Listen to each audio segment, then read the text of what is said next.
యెహోవా పరిశుద్ధుడా ఘనమైన తండ్రి, మీ పాదములకు స్తుతులు స్తోత్రములు తండ్రి. నాయన దానియేలు గ్రంథములోని వాక్యములు మేము ధ్యానించుకొనుచుండగా నీవే మాకు తోడై ఉండండి. ఆ మాటల యొక్క మర్మములు తెలుసుకునే జ్ఞానాన్ని ఇవ్వమని యేసునామమున వేడుకుంటున్నాను నా పరమ తండ్రి. ఆమేన్. వినివారందరికీ నా హృదయపూర్వక వందనాలండి. యెరూషలేముకు ఎందుకు శత్రురాజులు వచ్చారు, అసలు అలా ఎందుకు పాడైపోయింది అని ముందుగా కొంచెం మూలం తెలుసుకుంటే తెలియని వారికి అర్థమవుతుందని చెప్పడం జరుగుతుంది.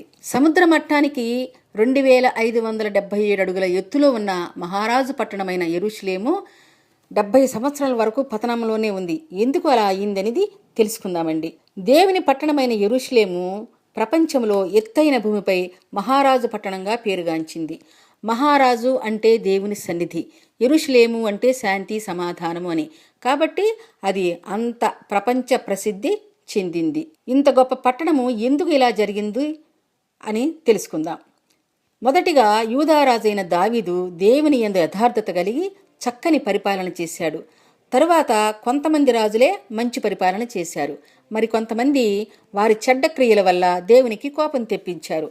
ఆ సమయంలో దేవుడు దావీదుకి ఇచ్చిన వాగ్దానం ప్రకారం వారిని మంచి మార్గంలో నడిపించాలని యిర్మీయా, యెహెజ్కేలు, యెషయా లాంటి గొప్ప గొప్ప ప్రవక్తలకు దేవుడు పరిశుద్ధాత్మని ఇచ్చి దేవుని మాటలు తెలియచేయమన్నాడు. అప్పటి రాజులు జనులు ఎంతగా పాడైపోయారంటే చెప్పనలవి కాని విధంగా ఉన్నారు.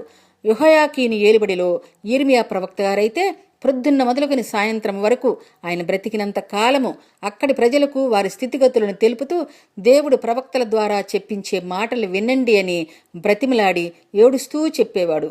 అందుకని ఆయన్ని ఏడ్చే ప్రవక్త అంటారు. దేవుడు యెహెజ్కేలు గారితో అయితే మానవులు సృష్టికర్తను మర్చి చెప్పలేని బుద్ధిహీనులయ్యారు.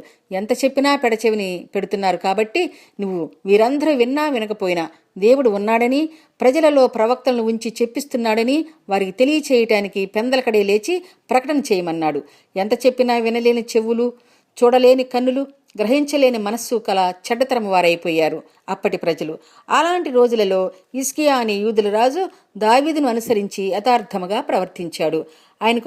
ఆయన గొప్ప పరిపాలన చేశాడు. ఆయనకు ఒకసారి జబ్బు చేస్తే దేవుడు యెషయా ద్వారా స్వస్థపరిచి 15 సంవత్సరాల ఆయుష్ పెంచాడు. హిజ్కియా కన్నీటితో దేవునికి ప్రార్థించాడు కాబట్టి ఆయన ప్రార్థన విని ఆశీర్వదించాడు. ఆ సమయంలో బబులోను రాజు హిజ్కియా రోగి అయ్యి బాగుపడ్డాడని తెలుసుకుని బబులోను నుండి కొంతమంది దూతలకు కానుకలు, ఆయన సానుభూతి పత్రిక ఇచ్చి యెరూషలేములోని హిజ్కియా రాజు దగ్గరకు పంపించాడు. హిజ్కియా వారిని చూచి సంతోషించి సకల మర్యాదలు చేసి ఆయన నగరములోనున్న సమస్తము, రాజ్యమునందు ఉన్నవి, దేవుడిచ్చిన సమస్త సంపద అన్నీ దాచకుండా బబులోను రాజు దూతలకు చూపించాడు. అప్పుడు యెషయా ప్రవక్త గారు దేవుని ఆత్మ కలిగిన వాడు గనక తెలుసుకుని హిజ్కియా దగ్గరకు వచ్చి వారెవరూ ఏ దేశం నుండి వచ్చారు అని అడిగినప్పుడు హిజ్కియా వారు బబులోను అనే దూరదేశం నుండి వచ్చారు అన్నాడు. ఇక్కడ ఏమి చూశారు అని యెషయా అడిగాడు. ఏది మరుగు చేయక అంతా చూపించాను అని హిజ్కియా చెప్పినప్పుడు యెషయా గారు, యెహోవా నీకొక మాట తెలియచేయమని నన్ను పంపించాడు. నేటి వరకు నీ పితరులు సమకూర్చి దాచిపెట్టినదంతా కూడా బబులోను పట్టణమునకు తీసుకుని పోతారు. నీ గర్భమందు పుట్టిన నీ గర్భ సంతానము కూడా బబులోను రాజు నగరమందు నపుంసకులుగా ఉంటారు అని యెషయా ప్రవక్త హిజ్కియా రాజుకు తెలియపరిచాడు. 2 రాజులు 20:16-19 చూడగలుగుతామండి. తర్వాత హిజ్కియా కొడుకైన మనష్షే 12 సంవత్సరముల వయస్సులో పరిపాలన చేయటం మొదలుపెట్టి 55 సంవత్సరములకు యెరూషలేమును పరిపాలించాడు.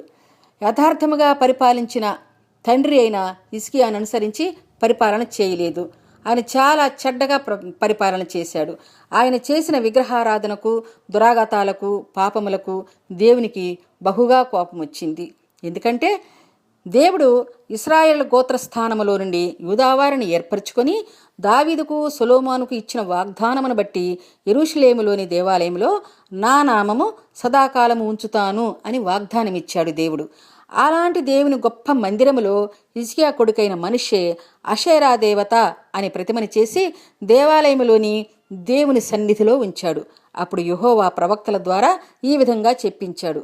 యూదారాజైన మనష్షే అమోరీల కన్నా చెడు నడత నడిచి తాను చేయించిన విగ్రహాల వలన యూదావారు పాపము చేయుటకు కారణమయ్యాడు. వినువారు చెవులు గింగురుమనేంతగా గొప్ప కీడు రప్పిస్తాను. పళ్ళెము తుడిచేటప్పుడు ఎలా బోర్లించి తుడుస్తారో అలాగనే యెరూషలేమును తుడిచివేస్తానని చెప్పించాడు. మనిషే యూదావారు పాపం చేయటానికి కారణమయ్యాడు కనుక దేవుని దృష్టికి చెడు నడత నడిచి యెరూషలేములో ఈ కొన నుండి ఆ కొన వరకు నిరపరాధుల రక్తంను బహుగా ఒలికించాడు. దీన్ని బట్టి దేవుడు పళ్ళెమును తుడిచినట్లు యెరూషలేమును తుడిచివేస్తానని ప్రవక్తలతో ప్రవచింపజేశాడు. తర్వాత రాజులు కొంతమంది మంచివారైనా యథార్థత కలిగిన వారు ఎవ్వరూ లేరు. అందుకని యెరూషలేము మీదకి శత్రు రాజులను ముట్టడింపజేశాడు దేవుడు. శత్రువులు యెరూషలేమును ముట్టడించినట్లుగా ఏ పట్టణము గాని ఏ దేశము గాని ముట్టడింపబడలేదండి ఇంతవరకు. దేవునికి ఇష్టం కాని వారు, దేవునికి ఎదురు తిరిగిన వారు అయినటువంటి మొయాబీయులు, అమోరీయులు, అమ్మోనీయులు, కల్దీయులు, ఐగుప్తీయులు ఇంకా ఎంతోమంది ముట్టడించారు. యెరూషలేము ఐగుప్తీయుల ఆక్రమణలో ఉన్నప్పుడు బబులోను నుండి నెబుకద్నెజరు స్వయంగా వచ్చి యెరూషలేమును ఆక్రమించుకున్నాడు. యెషయా గారి ప్రవచనం నెరవేరింది. దావీదు సొలొమోను చేకూర్చిన సంపద, ఆలయంలోని బంగారపు పనిముట్లు, సమస్త వస్తువులు అంతా దోచుకుని బబులోను దేవాలయంలో ఉంచాడు. దీనికంతటికీ కారణం ఏంటంటే హిజ్కియా మంచివాడైనా దేవుని సన్నిధిలోనివి అన్ని సమస్త సంపద చూపించి బబులోను రాజులు యెరూషలేము మీదకి దాడి చేయటానికి కారణమయ్యాడు. హిజ్కియా మంచివాడైనా తన కొడుకైన మనష్షే చేసిన దుష్టక్రియలకు యెరూషలేము పతనానికి కారణమయ్యింది. నిరపరాధుల రక్తము ఒలికించుట వలన దేవుని ఉగ్రతకు చోటు చేసుకుంది.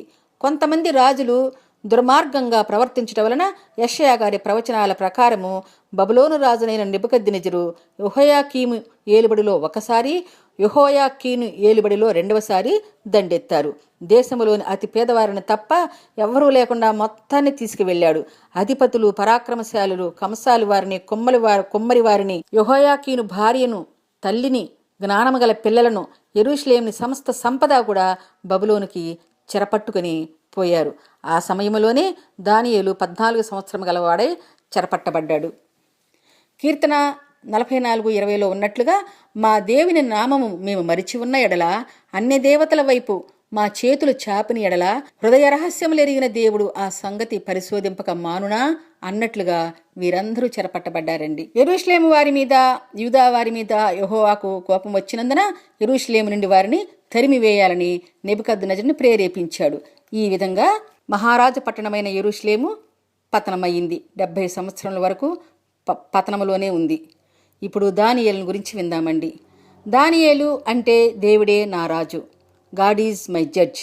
యూదుల రాజు అయిన యెహోయాకీము ఏలుబడిలో 3వ సంవత్సరమందు బబులోను రాజైన నెబుకద్నెజరు స్వయంగా తానే తన అధిపతులతో వచ్చి యెరూషలేములోని సమస్త సంపద తీసుకుని షీనారు దేశములో ఉన్న వారి దేవత ఆలయంలో దాచి ఉంచాడు. నెబుకద్నెజరు నపుంసకుల అధిపతిగా ఉన్న అష్పెనజరును పిలిపించి ఒక ఆజ్ఞ ఇచ్చాడు. ఏమిటంటే, ఇశ్రాయేలులలో రాజవంశంలో ఉన్న మంచి వారిని ఎన్నుకొని బబులోనుకు తీసుకుని రండి. వారు ఆరోగ్యంగా, అందంగా ఉండి సకల విద్యా ప్రావీణ్యతలు కలిగి తత్వజ్ఞానము తెలిసిన మంచి బాలురును తీసుకుని రమ్మన్నాడు. అష్పెనజు అందరిలో చూచి రాజవంశములో ఉన్న ఈ 4 ఎన్నుకొన్నాడు. వారు దానియేలు, హనన్యా, మిషాయేలు, అజారియా అనేవారు. అష్పెనజు వారికి మారు పేర్లు పెట్టి దానియేలుకు బెల్తెషాజరు, హనన్యాకు షడ్రక్ అని, మిషాయేలుకు మేషాక్, అజర్యాకు అబెద్నెగో అని పేర్లు పెట్టారు. రాజు వారందరికీ కల్దీల భాషను నేర్పించి రాజు భుజించే ఆహారము, రాజు పానము చేసే ద్రాక్షారసము ఇచ్చి 3 సంవత్సరాలు అయిన తరువాత నా దగ్గర తీసుకుని రండి అని ఆజ్ఞ జారీ చేశాడు. దానియేలు రాజు పంపించే ఆహారము, ద్రాక్షారసము తీసుకుని నేను అపవిత్రపరుచుకోకూడదు అనుకుని అష్పెనజు దగ్గరకు వెళ్ళి, ఈ భోజనము మాకు వద్దు, మాంసమునకు బదులు శాఖాధాన్యములు, ద్రాక్షారసము బదులు నీళ్లు ఇవ్వు చాలు అని అష్పెనజును వేడుకున్నాడు. ఆ అధికారి వారితో దయగా మాట్లాడి, మీకు రాజుగారు భుజించే ఆహారము నేను మీకు పెట్టకపోతే మీరు ఎలా బలంగా ఉంటారు? మీరు నీరసంగా కనిపిస్తే రాజు నన్ను బ్రతకనిస్తాడా అని దానియేలుతో అన్నప్పుడు, దానియేలు, రాజభోజనము తిన్నవారిని మమ్మల్ని 10 రోజుల తర్వాత పరీక్షించు. నీకేమైనా తేడా కనిపిస్తే నీవు చెప్పినట్లే వింటాము, తింటాము అని ఆ 4 చెప్పారు. ఈ 4 మీద దయగలిగినట్లుగా దేవుడు అష్పెనజుకు మంచి హృదయం కలుగజేశాడు. 10 రోజుల తర్వాత పరీక్షించినప్పుడు రాజభోజనము తిన్నవారి కన్నా ఈ 4 ముఖాలు ఎంతో ప్రకాశవంతంగా ఉన్నాయి. అప్పుడు ఆ అధికారి సంతోషించి వారు కోరుకున్నట్లు శాఖాధాన్యములను ఆహారంగా ఇచ్చాడు. ఆ నలుగురిని దేవుడు జ్ఞానము వివేకం అనుగ్రహించాడు కాబట్టి జ్ఞానము కలవారిలో చేర్చబడ్డారు. ఇలా జరుగుతున్న రోజులలో నెబుకద్నెజరుకు తన పరిపాలనలోని 2వ సంవత్సరంలో ఒక కల కన్నాడు. ఆ కల వల్ల ఆయన మనస్సు కలత చెంది నిద్రకు దూరమైపోయాడు. రాజు యొక్క కలభావము తెలియచెప్పటానికి మాంత్రికులు, గారడీ విద్య గలవారిని, శకునాలు చూచేవారిని, కల్దీయులను, శాస్త్రజ్ఞులను ప్రపంచవ్యాప్తంగా అందరినీ పిలిపించాడు. వారందరూ రాజుగారి ఎదుట నిలువబడి, మీరు ఆ కల చెప్పండి, భావం మేము చెప్తాము అన్నారు. అక్కడ ఉన్న కల్దీయులు సిరియా భాషతో రాజును దీవించి కల చెప్పమన్నాడు. రాజు, నేను దాన్ని మర్చిపోయాను, చెప్పలేకపోతున్నాను, ఎలా చెప్పాలో కూడా గుర్తుకు రావటం లేదు. మీరందరూ మాంత్రికులు, గారడీవారు కదా, నాకు ఏం కల వచ్చిందో మీరే తెలుసుకుని చెప్పండి అన్నాడు. మీ దాసులమైన మేము ఆ కల చెప్పకపోతే దాని భావము ఎవరైనా ఎలా చెప్పగలరు? ఈ భూమి మీద ఏ మనుషుడు చెప్పలేడు. ఇది అసాధారణమైన విషయం. దేవతలు కాక మరెవ్వరూ కూడా కల చెప్పకుండా భావం చెప్పలేరు. ఆ దేవతలు ఈ భూమి మీద నివాసము ఉండదు కదా చెప్పటానికి అని రాజుగారితో చెప్పారు వచ్చిన వారంతా. నేను కనిన కలను తెలుసుకుని చెప్పకపోతే మిమ్మల్ని అందరినీ శిక్షిస్తాను అని అధిక కోపముతో అసహనము గలవాడై బబులోనులోని జ్ఞానులందరినీ సంహరించమని ఆజ్ఞ జారీ చేశాడు. దానియేలు, షడ్రకు, మేషాకు, అబేద్నెగో జ్ఞానులై ఉన్నందున ఈ శాసనము వారికి కూడా వర్తిస్తుంది కాబట్టి ఈ నలుగురిని కూడా చంపటానికి వచ్చారు. అప్పుడు దానియేలు ఈ శాసనము అమలుపరిచే ఆర్యోకు దగ్గరకు వచ్చి ఎంతో జ్ఞానంగా వినయంగా మాట్లాడుతూ, రాజుగారు ఈ మరణ శాసనము నియమించటానికి కారణమేంటి? ఇంత త్వరగా ఇది ఎందుకు జరుపుతున్నారు అని విధేయతగా అడిగాడు ధైర్యం తెచ్చుకొని. ఆర్యోకు జరిగిన సంగతంతా దానియేలుకు తెలియజెప్పాడు. వెంటనే దానియేలు రాజసన్నిధికి పోయి ఎంతో వినయంతో, మీ స్వప్న భావము తెలియచెప్పటానికి నాకు కొంత టైం ఇవ్వండి, జ్ఞానులను చంపవద్దు, కొంత సమయం ఇవ్వమని వేడుకొన్నాడు. దానియేలు ఇంటికి వెళ్ళి రాజాజ్ఞను తన 3 స్నేహితులతో చెప్పి జరిగిందంతా చెప్పి ఎవ్వరూ చనిపోకుండా దేవుని యందు ప్రార్థించుదాము, ఆ కలభావము తెలియచెప్పమని వేడుకుందాం, దేవుడు మనల్ని కటాక్షించి మనకు ఆ కలభావము తెలియచేస్తాడు అని చెప్పి తన స్నేహితులతో ప్రార్థనలో గడిపాడు. ఆ రాత్రి దర్శనము చేత ఆ కల యొక్క మర్మము దేవుడు దానియేలుకు బయలుపరిచాడు. అందుకు దానియేలు దేవుని స్తుతించి, యెహోవా ప్రభువా, మర్మములు తెలియచేసే జ్ఞానబలములు కలవాడివి, యుగయుగములందు నీవే దేవుడువు, నీ నామమే స్తుతినందునుగాక అని స్తోత్రించి, కాలములు సమయాలు మార్చే దేవుడివి, వివేకులకు వివేకము, జ్ఞానము గలవారికి మరింత జ్ఞానము అనుగ్రహించే గొప్ప దేవుడివి, మరుగుమాటలు, మర్మములు, అంధకారములోని సంగతులు తెలియజేసే దేవుడివి, మా పితరుల తండ్రి, ఈ సంగతి నాకు బయలుపరిచినందుకు నిన్ను ఘనపరుస్తున్నాను. రాజు యొక్క కలభావము నాకు తెలియచేసి మరణ శాసనమును తొలగించినందుకు నీకు స్తుతి స్తోత్రములని కీర్తించాడు. ఆ తర్వాత ఆర్యోకు రాజు దగ్గరకు వచ్చి, యూదులలో చెరపట్టబడిన వారిలో దానియేలు మీ కలభావం తెలియచేస్తాడు అని దానియేలును తీసుకువచ్చి రాజు ముందు నిలబెట్టాడు. దానియేలును చూచి, నేను చూచిన కల యొక్క భావము నువ్వు చెప్పగలవా అన్నాడు. దానియేలు రాజు ఎదుట నిలబడి, ఈ కలభావము యొక్క మర్మము శకునాలు చూచేవారు గాని, జ్ఞానులైనను, గారడీవారైనను, మాంత్రికులైనను ఎవ్వరూ తెలియచెప్పలేరు. కానీ మర్మములు బయలుపరచగల దేవుడు పరలోకమందు ఉన్నాడు. అంత్య దినములలో కలగబోవు దానిని దేవుడు రాజైన మీకు తెలియచేశాడు.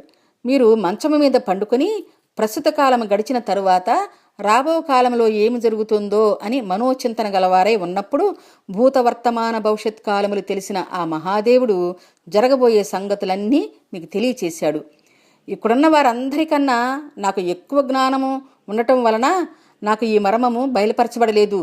రాజువైన మీకు కల యొక్క భావము తెలియచేయటానికి, మీరు తెలుసుకుంటానికి దేవుడు నాకు తెలియపరిచాడు అని చెప్పి ఆ గూఢార్థమైన కలను, ఆ భావమంతా దానియేలు రాజుగారికి తెలియచేశాడు. కల నిశ్చయము, దాని భావము నమ్మదగినదే అని కలభావం అంతా చెప్పాడు. ఈ కలభావం అంతా తెలుసుకోవాలంటే దానియేలు గ్రంథం 2వ అధ్యాయం 25 నుంచి 49 వరకు చదివితే అంతా అర్థమవుతుందండి అది ఎంత గొప్ప కలో. అప్పుడు నెబుకద్నెజరు రాజసింహాసనము దిగి సాష్టాంగ నమస్కారం చేసి పూజించి నైవేద్య ధూపములు అతనికి సమర్పించాడు. దానియేలుకు గొప్ప దానములిచ్చి బబులోను సంస్థానమంతటి మీద అధిపతిగా, జ్ఞానులందరి మీద ప్రధానుడిగా నియమించాడు.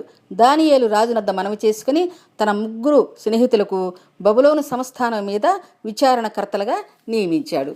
తర్వాత నెబుకద్నెజరు దానియేలు కలభావము చెప్పిన తర్వాత ఆ రాజు దానియేలుకు సాష్టాంగ నమస్కారం చేసి తాను పూజించి సమస్త జనులు కూడా పూజింపమన్నాడు.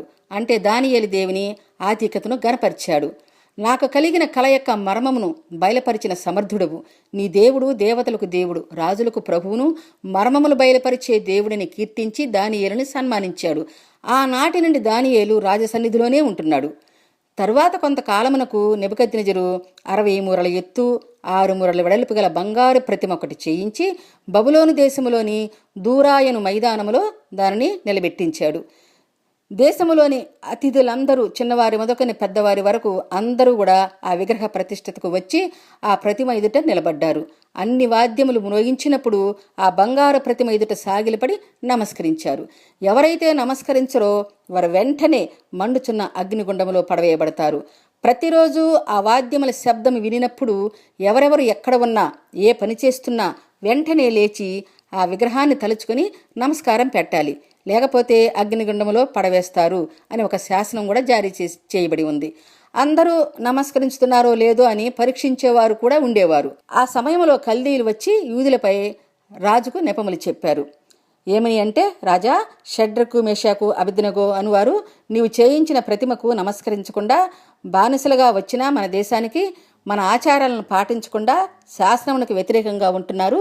మనం అనుకున్న విధంగా వారికి శిక్ష విధించమని యూదుల మీద వ్యసనముతో రాజుకు చెప్పారు. నెబుకద్నెజరుకు దానియేలు దేవుడు గొప్పవాడని తెలిసిన విగ్రహము చేయించాడు. మళ్ళీ అందరి మాటలు విని ఆ విగ్రహాన్ని ఎందుకు పూజించడం లేదు అని ఆగ్రహించాడు. షడ్రక్ మేషక్ అబేద్నెగో అనే వారిని వెంటనే పిలిపించి, మీరు నేను నిలువబెట్టించిన బంగారు విగ్రహానికి ఎందుకు పూజించటం లేదు, ఎందుకు నమస్కరించటం లేదు? పూజించకపోతే అగ్నిగుండములో వేస్తారని తెలుసు కదా. నా చేతిలో నుండి మిమ్మల్ని విడిపించే దేవుడు ఎక్కడ ఉన్నాడు? వాణిద్యముల శబ్దము వచ్చినప్పుడు మీరు ఎక్కడ ఉన్నా ఏం చేస్తున్నా ఆ దేవతకు మీరు మొక్కండి, లేదా అగ్నిగుండములో పడివేస్తాను అని చెప్పాడు. అప్పుడు షడ్రక్ మేషక్ అబేద్నెగో అని ముగ్గురు కూడా, రాజా, దీనిని గురించి అయితే నీకు సమాధానం చెప్పాలన్న చింత మాకు లేదు. మేము సేవించుచున్న దేవుడు నీ వశములో నుండి మండే అగ్నిగుండములో నుండి మమ్మల్ని తప్పించి రక్షించే గొప్ప దేవుడు, సమర్థుడు.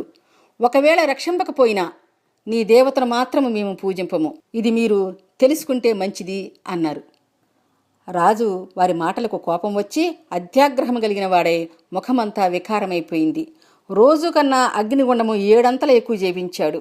సైనికులలో బలమైన వారిని పిలిపించి ఆ ముగ్గురిని బంధించి అగ్నిగుండములో పడవేయండని ఆజ్ఞ ఇచ్చాడు.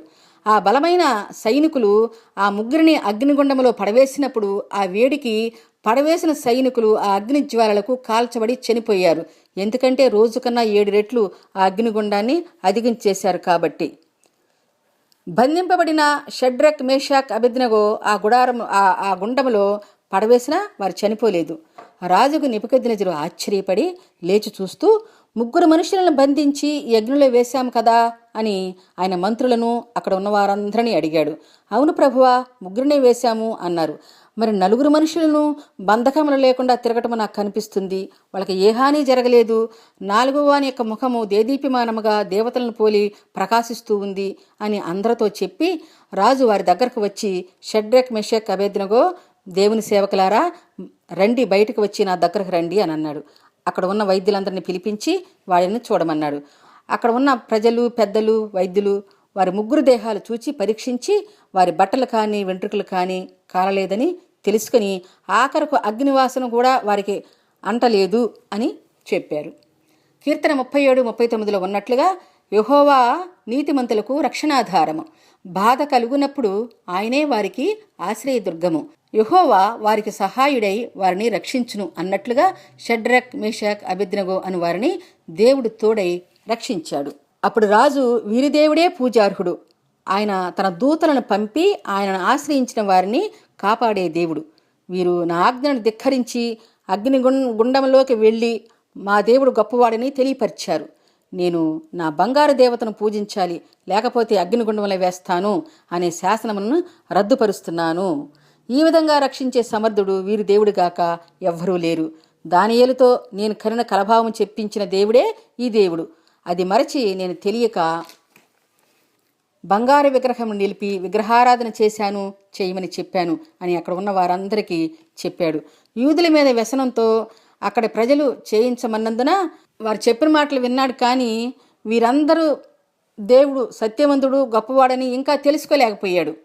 అగ్నిగుండములో షడ్రక్ మేషాక్ అబేద్నెగోతో కలిసి తిరిగిన దేవుని దర్శనము చూచిన తరువాత అప్పుడు గ్రహించగలిగాడు. అప్పుడు నెబుకద్నెజరు, లోకములో నివసించే ప్రజలకు, ఏ భాష మాట్లాడుకునే వారికైనా మీతో కొన్ని మంచి మాటలు చెప్తాను వినండి అని చెప్తూ, మీకు క్షేమాభివృద్ధి కలగాలని నేను కోరుకుంటున్నాను. మహోన్నతుడు దేవుడు నా ఎడల చేసిన అద్భుత ఆశ్చర్య క్రియలు, సూచక క్రియలు మీకు తెలియచేయాలని నాకు మనసు కలిగి ఉంది. ఆయన చేసిన సూచక్రియలు ఎంతో బ్రహ్మాండమైనవి. ఆయన అద్భుతములు ఎంతో ఘనమైనవి. ఆయన రాజ్యము శాశ్వత రాజ్యము. ఆయన ఆధిపత్యము తరతరములు నిలిచి ఉంటుంది. కనుక ఈ దేవుడు మహాదేవుడు, ఘనమైన మహారాజు అని కీర్తించి కొనియాడుతూ, మీరు కూడా కీర్తించి కొనియాడండి అని ప్రజలందరికీ తెలియచేశాడు. దానియేలు దేవుడుకు ప్రేమైనవాడు కనుక ఆ కల యొక్క మర్మము తెలియపరిచాడు దేవుడు. నెబుకద్నెజరు యొక్క రాజ్యము ఎంతో అందంగా, ఘనంగా, గొప్పగా ఉండేది. ఆయన నగరము ఎంతో సౌందర్యంగా ఉండాలని, అందరికన్నా అన్నింటికన్నా మిన్నగా ఉండాలని నగరమంతా ఎంతో అందంగా తీర్చిదిద్దాడు. అప్పటి కాలంలో లాగానే ఇప్పటికీ కూడా బాబిలోనియా చాలా సౌందర్యంగా, వ్రేలాడే తోటలతో, పూలతో ఆహ్లాదకరంగా ఉంటుంది. నెబుకద్నెజరు సంతోషంగా పరిపాలన చేస్తూ ఉండగా మరొక్కసారి కల కన్నాడు. ఆ కల గురించి, దాని భావము చెప్పిన దానియేలు గారిని గురించి, నెబుకద్నెజరు కొడుకైన బెల్షస్సరు పరిపాలన గురించి, బెల్షస్సరు తర్వాత దర్యావేషుని గురించి తర్వాత తెలుసుకుందామండి. షడ్రక్ మేషాక్ అబేద్నెగో అను వారికి దేవుడు చేసిన మేలును బట్టి ఆ దేవాది దేవుడిని మనం ఒక పాటతో ఘనపరుచుకుందామండి. ఆ ముగ్గురు రాజుతో మాట్లాడుతూ, రాజా, మేము అగ్నిగుండమునకైనా వెళతాము, కానీ నీవు నిర్మించిన ఆ రాతి బొమ్మకు మాత్రము మేము మ్రొక్కము. అయినా మా దేవుడు మమ్మల్ని రక్షించగల సమర్థుడు అని రాజుతో వారు భయం లేకుండా మాట్లాడారు. ఆ ముగ్గురు అనుకున్న విధంగానే దేవుడు వారిని ఎలా రక్షించాడు అన్నది పాట రూపంలో విందామండి. ఇలాగా వీరందరిని బట్టి మనం కూడా దేవుని యందు నమ్మకము, విశ్వాసము కలిగి ఉండాలని అందరినీ వేడుకుంటున్నాను. ఇప్పుడు ఆ పాటను మనం విందామండి. భయము చెందకు భక్తుడా, ఈ మాయాలోక ఛాయాలు చూసినప్పుడు. భయము చెందకు నీవు, దిగులు చెందకు నీవు. భయము చెందకు నీవు, దిగులు చెందకు నీవు. జీవం ఇచ్చిన యేహో ఉన్నాడు, ఓ భక్తుడా, ప్రాణం పెట్టిన యేసయ్యున్నాడు. జీవం ఇచ్చిన యేహో ఉన్నాడు, ఓ భక్తుడా, ప్రాణం పెట్టిన యేసయ్యున్నాడు. భయము చెందకు భక్తుడా, ఈ మాయాలోక ఛాయాలు చూసినప్పుడు. బబులోను దేశమందున ఆ భక్తులు ముగ్గురు బొమ్మకు మ్రొక్కనందున.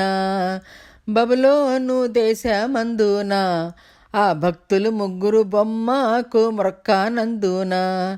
పట్టి బంధించి రాజు అగ్నిలో పాడవేస్తే, పట్టి బంధించి రాజు అగ్నిలో పాడవేస్తే, నాలుగవ వానిగా తిరగాలేదా, ఓ భక్తుడా, రాజు రమ్మని పిలువాలేదా. నాలుగవ వానిగా తిరగాలేదా, ఓ భక్తుడా, రాజు రమ్మని పిలువాలేదా. భయము చెందకు భక్తుడా, ఈ మాయాలోక ఛాయాలు చూసినప్పుడు. భయము చెందకు నీవు, దిగులు చెందకు నీవు. భయము చెందకు నీవు, దిగులు చెందకు నీవు.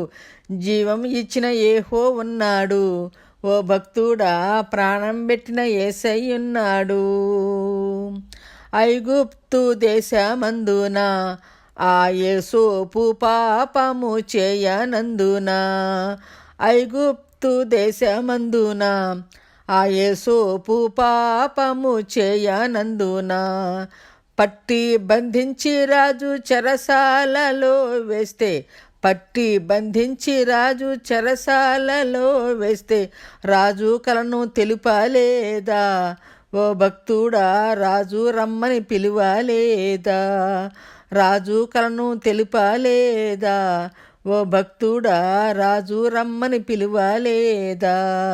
భయము చెందకు భక్తుడా, ఈ మాయాలోక ఛాయాలు చూసినప్పుడు భయము చెందకు నీవు, దిగులు చెందకు నీవు, భయము చెందకు నీవు, దిగులు చెందకు నీవు, జీవం ఇచ్చిన యెహోవా ఉన్నాడు, ఓ భక్తుడా ప్రాణం పెట్టిన యేసయ్య ఉన్నాడు. అవునండి, సమస్త మానవుల పాప విమోచన కొరకు పరలోకము నుండి దిగివచ్చిన ఆ పరమాత్మని కుమారుడైన యేసుక్రీస్తునందు ఉన్న వారికి ఏ శిక్షా విధియు లేదు అని చెప్పిన విధంగా ఆ ముగ్గురు వారి భారాన్ని విశ్వాసముతో నమ్మకముతో దేవునిపై ఎలా మోపారో అలాగే ఈ మాటలు విన్న మనమంతా మన భారములన్నీ కూడా పరిశుద్ధుడైన యేసయ్యపై ఉంచినట్లయితే మనకంతా మేలే జరుగుతుంది, కానీ కీడు జరగదండి. ఎందుకంటే మన ఆశ్రయదుర్గము యెహోవా కాబట్టి. ఈ మాటలు విన్న వారందరికీ నా హృదయపూర్వక వందనాలు సమర్పించుకుంటున్నాను. హల్లెలూయా, ఆమేన్.